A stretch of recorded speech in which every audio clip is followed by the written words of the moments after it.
Violets on her mouth, secrets in the cellar. Cellars don't sleep, they breathe. After the tasting room locks its grin and the vineyard goes dark enough to hear vines think, the building changes languages. The day talks in laughter and stems, and the brave way first dates swirl their glasses. Night talks in glycol loops and CO2 monitors and the steady, monkish drip of airlocks in their water. Barrels exhale through their pores. The concrete floor holds the day's footprints and decides which to keep. If you've never stood in a cool room tunneled into a hillside and listened to fermentation make its secret music, you don't know how loud quiet can be. My name is Luca, and the cellar belongs to me the way a faithful dog does, by consent, habit, and the shared belief that we love the same work. I'm the cellar master at Tenuta Santa Cruz, a winery that insists it's about family and dirt, all while posing for magazines like a movie that knows its lighting. My ring of keys could anchor a small boat. I carry a tasting thief like a baton and talk to tanks the way priests talk to doubt. I can tell you how an inoculated ferment is feeling by the sound its cap makes when I punch it down, whether a bung is bored or merely misaligned by how it resists my palm. My hands are always stained a little, even with gloves, violet moons pressed into my fingerprints. Arya, my wife, then, makes evenings for a living.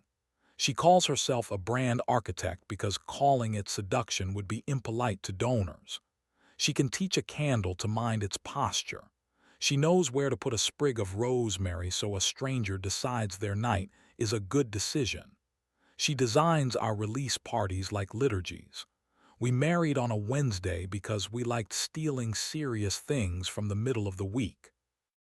The clerk at City Hall pressed a pen into Arya's hand with the reverence of a maitre d', recognizing his favorite regular. On the steps, we shared the end of the espresso from my thermos. She wore a white blazer with pockets deep enough to hide a vineyard map. I wore the suit that knows how to forgive my shoulders. Her lipstick kissed the steel cup and then my mouth so it could know the way home. We live above the Cooper's Alley, where the smell of oak smoke wakes you like a rumor. After service, when my hands still vibrated with pump hum and the kind of fatigue that asks for salt, Arya would come late to the cellar.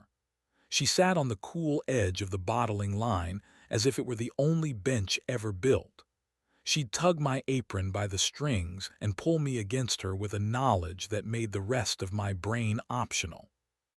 She loved it when I set my mouth in the notch just to the side of her throat and let my breath count an argument into surrender, slow, steady, a metronome teaching her storms another song. I loved the way she said my name when she wasn't using it to remind me the cameras still worked. The first odd thing arrived folded into a chore I've done 1,000 times. Tank 12, a 5,000-liter stainless that purrs like an animal that likes you, logged an unplanned temperature bump at 2:11 a.m. 1 degree. The cooling jacket corrected it the way a careful hand straightens a painting no one else would notice is crooked. On the door to the barrel room, the access reader blinked a 2-second bypass and then recovered its virtue.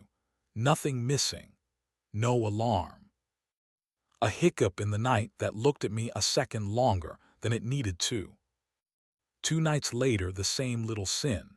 Tank 12 blushed and behaved. The bypass coughed and then stood at attention. The air smelled faintly, if I am honest with my own nose, of Arya's favorite perfume's cousin, bergamot that had learned about smoke. On the bunghole of a new barrique I'd stolen from the Cooper in a moment of budgetary indiscretion, the silicone cap had turned 10 degrees. I do not leave caps like that.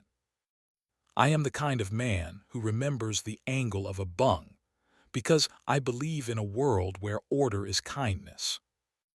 I reached for the jar I keep behind the lab titration kits, the one of food-safe fluorescent powder the sanitation trainer uses to teach hand washing to people who think they have nothing left to learn. I dipped a dry brush into dust as fine as gilt and swept a breath along the underside of the barrel room handle. A whisper over the stainless handrail I installed because I like to pretend we're fancy. A touch around Tank 12's sample tap. A little along the lip of the thief stand where only gloved hands should ever have business. Then I put the jar away as if it had accused me of something, and went back to listening to the airlock's gossip. Arya came that night like a rumor the moon would deny starting. Black dress, the right strappy shoes for mischief, hair that made the barrel head sit up straighter. She tasted the ferment from the thief and licked a drop from my thumb without breaking eye contact. "Your cellar feels like a church after a festival," she said. "Tired and too full of God." "Tank 12 is practicing opinions," I said, acting like the kind of man who thinks jokes land better than questions. She tilted her head. There is a moment in her face, right before she decides to be honest, where the architecture in her collapses into woman. I slid my palm to the side of her throat, not to press, never to press, just to say hello, this is where your voice begins. She softened, not like surrender, but like decision. "Luca," she said, and then, have the modern conversation." "Define modern," I said, as if I didn't hear the word already practicing at the back of her mouth. "Open," she set the syllable between us like a glass we were both supposed to drink from. "Not cruel, not chaos. Rules we tell first, we keep each other first. No one who reports to you, no one who writes my checks. Condom is church, our bed is ours, the cellar," and here she looked around like a queen regarding her basilica, "is a sanctuary." "You wrote the treaty before you asked me to sign," I said, "but there was no acid in it." "I'm trying not to lie," she said, to me, to herself, to the part of her that makes rooms breathe in and wants to be allowed to hear it. We wrote our terms on a cardboard case flap with a Sharpie stolen from the shipping desk. We sealed it with our mouths. I went back to my reticulating pump and my sullen yeast. She went home to her mood boards and the budget that promised a string quartet. We were very good at being adults. In the morning, the blacklight sang its foolish little song. A crescent glowed under the barrel room handle like a bruise deciding to confess. The handrail hummed. Tank 12's tap glittered at the seam. On the thief stand's base, the faint outline of a mouth, dark as cherry skin, waited like a joke God might tell a vintner. On the floor, by the drain, a silver bobby pin lay like punctuation. Arya uses tortoiseshell. This one had a rhinestone that wanted to be a star. The other man's name arrived glossy in an email thread about the harvest dinner. The magazine had booked a photographer to shoot the new release and our artisan process. Nico Morrow. He shot wine like it was a body you'd make bad decisions for. His feed made even our hoses look like co-conspirators. He had the kind of jaw people call cut, and the kind of manners that felt like tax-deductible sins. We met by the crush pad where the fruit comes home to confess. He scanned my face, shook my hand with pressure that told me he'd shaken too many hands that tried to impress him. "You're the keeper of the cave," he said with the accent men wear like cologne. "The cave keeps itself," I said. "I just apologize for it when it forgets." He smiled as if he'd make a note to steal the line. His eyes roved the way a lens does when it's pretending not to be hungry. At home, in our kitchen that thinks basil is a personality and the cheap tile is a hobby, Arya told me in sentences that tasted like unfermented honesty. "I used the word I asked for," she said. "I crossed the line about the cellar. I'm sorry. I won't again." "What time?" I asked, because sometimes logistics is what a man has instead of a weapon. She closed her eyes. I closed my mouth. We made breakfast because the eggs asked politely. We did not explode. The treaty held enough to pretend it was a bridge and not a performance. We slept like spoons and sometimes like separate verbs. She kept her promise about the cellar, and I kept my hands off my evidence. We went to work and did it well. The tasting room manager stopped trying to upsell our cheapest customers. The barrels, staves swelled and smiled. I believed the night was done with me. Then I found a lipstick glow on the underside of the lab bench where no mouth had any reason to be, and I did the unpoetic thing. I sat on a pallet in the dark and stared at my stained hands until the cold seduced the heat away from my anger. Arya didn't lie when I asked, which is its own kind of mercy and its own kind of knife. I wanted to be wanted in a room that wasn't made of the two of us, she said. I won't bring him near your work again. We separated like people who respected each other's craft. She moved into a loft with windows that bossed morning around. I kept the battered copper pan I use for reductions and the chipped mug that forgives my hours. She took the kettle that complains before it sings. We kissed once on the curb like diplomats. Hate me clean, she said. If you can't, don't plate it. I promised to try. The cellar made peace with me the way work always does, by handing me problems worth my body. I labored through a stuck ferment and coaxed a shy malolactic into admitting it wanted to be French. A forklift sulked itself into submission. I taught a new harvest kid that gravity and ambition do not make good lovers. The barrels, those faithful cannons, absorbed my penance. I slept alone like a man learning the taste of his own mouth again.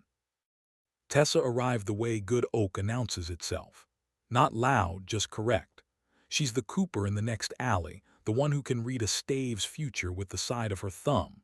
She smells like char and sawdust, and the lemon hand soap our safety officer insists on. She keeps her hair tied up with a leather thong that looks like it remembers other jobs. She can lift a barrique like a question and set it down like an answer. When she laughs, the dogs that hang around our alley decide to sit down and listen. We met properly in the yard by the steam box, a pile of staves sweating themselves into the shapes they'd keep for 50 vintages if we treat them right. I'd cracked a head because I wasn't paying attention. She walked over with the quiet that belongs to people who fix things for a living and ran fingers over the brake like a doctor greeting an old injury. Crows is grumpy today, she said. Wants respect, not force. So do I said. She glanced up, smiled once, and I felt a rivet in my chest buckle into place. The first time we kissed it was behind the stave racks while a late sun bent itself over the hillside. Not a performance, an adjustment. She put a palm on my chest, above the stain that never really leaves, and I set my mouth in the place where shoulder confesses it is neck. She made a sound that wasn't shocked so much as relieved. I placed my hand where a voice begins and didn't ask it to do anything except be there. She likes to keep her eyes open when she shivers, not because she's guarding anything, but because she wants to watch the world stay put while a small revolution happens. With Tessa, I didn't have to forgive myself for wanting. I only had to be precise. We were careful like craftsmen, not cowards. Not the cellar, not the coopering room when the fire is lit. Kitchens after hours. The office couch with the door braced by the empty bottle of last year's reserve. The loading dock when the stars forgot to mind their business. She'd swing into my lap with the intent of a person reading a spec sheet and drag her mouth over mine like she was sanding away a burr. I'd return to the tiny hollow at the base of her throat like a pilgrim who has finally learned why he walks. We spoke in touch and aftercare. We kept both our sanctuaries sacred. If you came for revenge, I sold that barrel to someone else. I could have filmed Nico with the lens he deserved and let truth rot his feed from the inside. I could have whispered to a critic who didn't get their reservation. But the cellar is a church of sugar and yeast. I won't use it to consecrate my anger. And Tessa, God bless the woman, likes me because I'm not a man who makes messes he doesn't intend to clean. She brings me small gifts I don't deserve. A spare hoop, a knot of twine tied in a sailor's fancy, a peach that forgives my teeth. Arya and I learned to be human in rooms again. She stayed on contract for the fall release because she's very good and I am not petty enough to set fires under the tables she sets. We texted logistics like divorced countries that still share a sea. She sent a photo of Basil bullying a sill. I replied with a photo of my palm, violet-stained, captioned "Still here." She wrote, "Proud of you," and the words wore the right shoes. Practical, unshowy, true. Nico came through the cellar with a new client, shook my hand with a pressure that said he was fine being forgiven because he hadn't asked for it. "Luca," he said, smiling into everyone's periphery, "you make the room smell expensive." "The room makes itself," I said. "I just keep the floor honest." He laughed, but he looked at my boots, which were cleaner than that line deserved, and nodded. Life went on in the honest ways. A couple bought a case and held each other like a string section had tuned in their bones. A college kid spit into the gravel with reverence. I watched a woman in her 60s taste her first Amarone and keep her eyes closed for 3 full breaths. The wind came off the hill with gossip and a threat of hail and then decided to be graceful. The ferments finished. The caps dropped.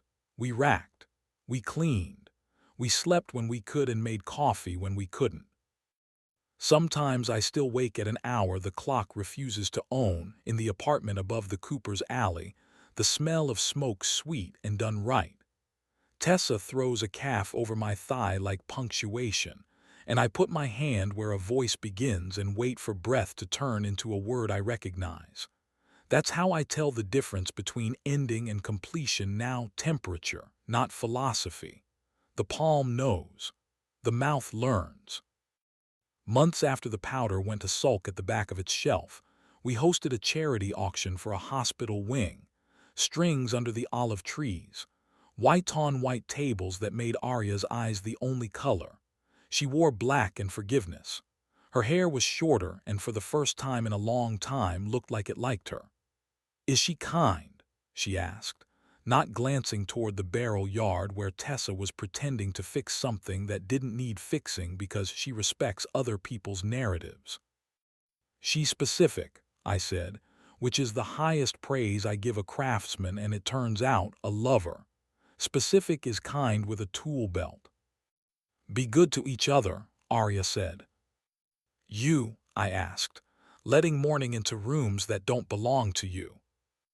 "I'm practicing," she said. It looked true on her. We clinked water because that's the drink that never lies. Across the lawn, Nico told a story to a cluster of donors, and they forgave him for the parts he hadn't gotten to yet. He can keep them. I had better company. A woman who can read a stave with her thumb and a cellar that trusts me with its weather. If a moral is required, the barrels will save me from making one. They are patient and not interested in your metaphors. They believe in humidity and time, and the angels share. They ask you to set the bung with an honest palm and to listen for the low music a room makes when it approves. So I tell the new harvest kids this instead of a sermon. You carry weight for a living. Sometimes that weight is a pump that needs lifting or a hose that grew a grudge. Sometimes it's someone else's bad night.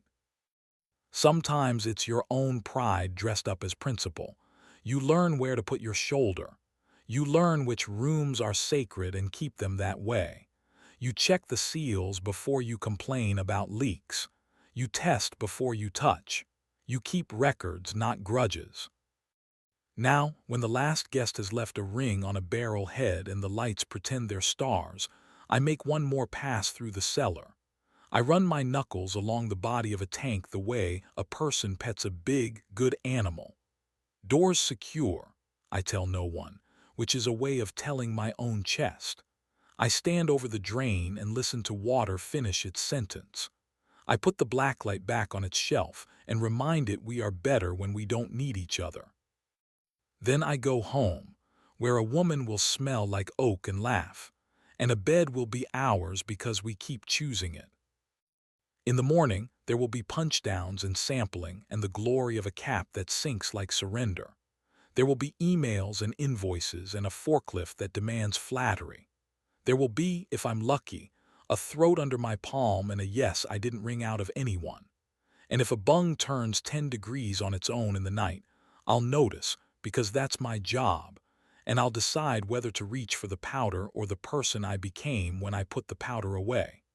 I will likely choose the person. I like what he does to the wine. I like what he does to me. And I like very much the way Tessa tastes of oak and sunlight when she kisses me before work. And how, for a breathless second, the whole cellar holds its breath the way rooms do when a promise is being kept.